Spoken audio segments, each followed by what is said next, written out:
السلام علیکم شیخ، پہلے تو جزاک اللہ خیرن، آپ بہت اچھی رہنمائی فرما رہے ہیں۔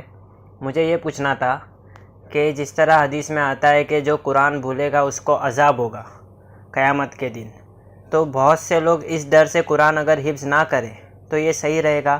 اور ظاہر سی بات ہے کہ اللہ کے رسول نے بھی فرمائے تھے کہ قرآن انسان کے دل سے ایسے نکلتا ہے جیسے اونٹ، تو لوگ بھول بھی سکتے ہیں، تو کیا اس پہ بھی عذاب ہوگا؟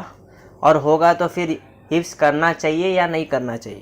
یہ ہمارے ایک بھائی ہیں جو سوال کر رہے ہیں کہ اگر کسی نے قرآن یاد کیا پھر وہ بھلا دیا گیا، اس کے ذہن میں وہ آیتیں اس کی یادداشت میں نہیں رہ گئیں، تو اس پر وعید ہے، اس پر گناہ ہے، تو پھر کیا ہم کو قرآن یاد کرنا چاہیے؟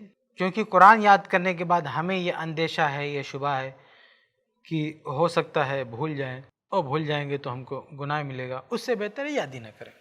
یہ بھائی صاحب کا کہنا ہے۔ تو دیکھیے، سب سے پہلے یہ ذہن میں رکھیں کہ یہ شیطان اس طرح کے وسوسے ڈالتا ہے تاکہ آدمی قرآن سے، عبادت سے، اللہ سے دور رہے۔ نیکی جب کوئی کرنا چاہتا ہے تو شیطان ڈراتا ہے کہ یہ ہو جائے گا، وہ ہو جائے گا۔ تو سب سے پہلے آپ ذکر و اذکار کی پابندی کریں تاکہ شیطانی وسوسوں سے بچ سکے۔ دوسری بات یہ ہے کہ یہ جو بات مشہور ہے کہ قرآن کوئی بھول گیا، بھلا دیا گیا، اس کے ذہن سے نکل گیا تو اس کو گناہ ملے گا، تو یاد رکھیں اس بارے میں کوئی بھی صحیح حدیث ہماری معلومات میں نہیں ہے۔ سنن ترمذی میں ایک روایت ہے اور ایسے ہی سنن نبی داؤد میں ایک روایت ہے، اور ان دونوں میں وعید ہے کہ جو قرآن کو یاد کیا اور پھر بھلا دیا اس نے، تو اس پر وعید ہے، لیکن یہ دونوں روایتیں ضعیف ہیں۔ امام ترمذی نے تو اس روایت کو نقل کر کے خود اس کی تضعیف کی ہے، اور امام بخاری سے بھی اس پر کلام نقل کیا ہے۔ سنن نبی داؤد کی روایت بھی ویسی ہے، ضعیف ہے، شیخ البانی رحمہ اللہ نے بھی اس کو ضعیف قرار دیا۔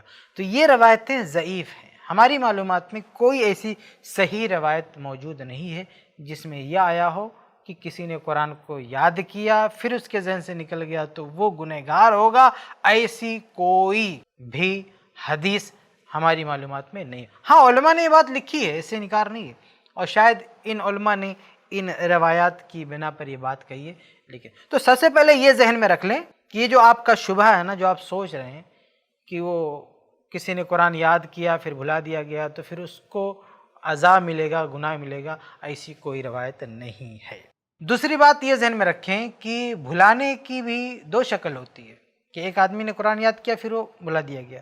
ایک وجہ یہ ہوتی ہے کہ آدمی نے سستی کیا، کاہلی کیا اور قرآن کا حق ادا نہیں کیا، تو اس پہ گناہ مل سکتا ہے اس کو، کیونکہ قرآن کے بھی حقوق ہیں، ان حقوق کو ادا نہیں کیا، اس پہ گناہ مل سکتا ہے، بلکہ وہ یاد بھی نہیں کرے گا تو بھی گناہ ملے گا۔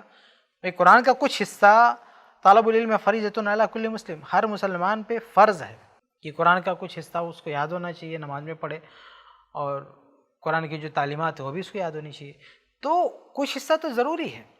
تو ایسا نہیں ہے کہ یاد کر کے بھول جائے گا تو پھر اس کو گناہ ملے گا، یاد بھی نہیں کرے گا، ہاتھ بھی نہیں لگائے گا تو کیا وہ بچ جائے گا؟ بالکل نہیں۔ تو یہ بات بھی اپنے ذہن میں رکھیں کہ سب سے پہلی بات تو یہ کہ وہ روایتیں ضعیف ہیں، اور دوسری بات یہ ہے کہ اگر اس نے جان بوجھ کے اعراض کیا ہے، یاد کیا پھر ایسے لاپرواہی کیا، تو وہ گناہ کا مستحق ہو سکتا ہے۔ ضروری نہیں ہے، گناہ کا مستحق ہو سکتا ہے، اللہ تعالیٰ اس کو معاف بھی کر سکتا ہے۔ لیکن ایک دوسری وجہ ہوتی ہے قرآن بھولنے کی کہ ایک آدمی اختلاط کا شکار ہو گیا، اس کا دماغ خراب ہو گیا، بوڑھا ہو گیا، اس کا دماغ کمزور ہو گیا تو بھی بھول جاتا ہے، تو اس میں اس بندے کا کوئی قصور نہیں ہے، بیچارے کا کوئی غلطی نہیں، اس پہ اس کو گناہ نہیں ملے گا۔ بہرحال یہ جو اصل روایت ہے جس کی بنیاد پر مسئلے کی بنیاد ہے وہ روایتیں صحیح نہیں ہیں، تو یہ اصل بات ہی ثابت نہیں ہے کہ کسی نے قرآن یاد کیا پھر بھلا دیا گیا تو اس کو گناہ ملے گا، ایسا کچھ بھی نہیں ہے، نہ قرآن میں کہیں ایسا لکھا ہے اور نہ کسی صحیح حدیث میں ایسا ہے ہماری معلومات کی حد تک۔ اگر آپ کو یا کسی کو ایسی کوئی صحیح روایت ملے تو ہمیں ضرور بتائیں، لیکن جہاں تک ہماری معلومات ہے ایسی کوئی روایت نہیں ہے کہ قرآن یاد کر کے بھلا دیا گیا تو اس کو گناہ ملے گا۔ ایک آخری چیز کہ یہ شبہ عبادات ہی کے بارے میں کیوں پیدا ہوتا ہے؟ فرض کریں اگر ہم مان لیں کہ ایسی کوئی بات ہوتی، ایسی کوئی وعید ہوتی کہ اگر ایک بندے نے قرآن یاد کیا پھر اسے یاد نہیں رہ گیا تو اس کو گناہ ملے گا، فرض کریں ایسی بات ہوتی، تو یہ خطرات تو ہر جگہ ہیں، ہر جگہ ہیں۔ ایک آدمی کہیں پہ جاب کرے گا، ڈیوٹی نہیں کرے گا، اس کو نکال دیا جائے گا، اس کو کوئی سزا ہو سکتی ہے. بہت ساری جگہوں پر یہ خطرات ہیں. تو کیا ان خطرات کی وجہ سے آدمی وہ کام ہی نہیں کرے گا؟ اگر ایک آدمی نے شادی کیا اور شادی کے بعد بیوی کے حقوق ادا نہیں کیے، اس کا حق ادا نہیں کیا، تو کیا گنہگار نہیں ہوگا؟ پکا گنہگار ہوگا وہ. لیکن کیا اس کی وجہ سے وہ شادی ہی نہ کرے؟ سوچے کہ ہم کو شادی نہیں کرنا چاہیے کیونکہ شادی کرنے کے بعد حقوق ادا کرنے پڑیں گے، کیا پتہ ہم سے کوئی کوتاہی ہو جائے تو ہم کو گناہ ملے، اس سے بہتر ہے کہ ہم شادی نہ کریں. لیکن نہیں، شادیاں ہوں گی اور وہاں پہ اس بات کا کوئی خوف نہیں، کوئی ڈر نہیں ہے کہ شادی کے بعد حقوق ادا نہ کرنے کی وجہ سے گناہ مل جاتا. تو قرآن کے بارے میں کیوں خوف؟ قرآن یاد کیجئے، اس کے بعد اس کے جو حقوق ہیں ادا کیجئے. تو اور معاملات میں جب آپ کو گھبراہٹ نہیں ہوتی ہے تو اس معاملات میں یہ سب شیطانی وسوسے ہیں. شیطان چاہتا ہے کہ لوگوں کو عبادت سے دور رکھا جائے.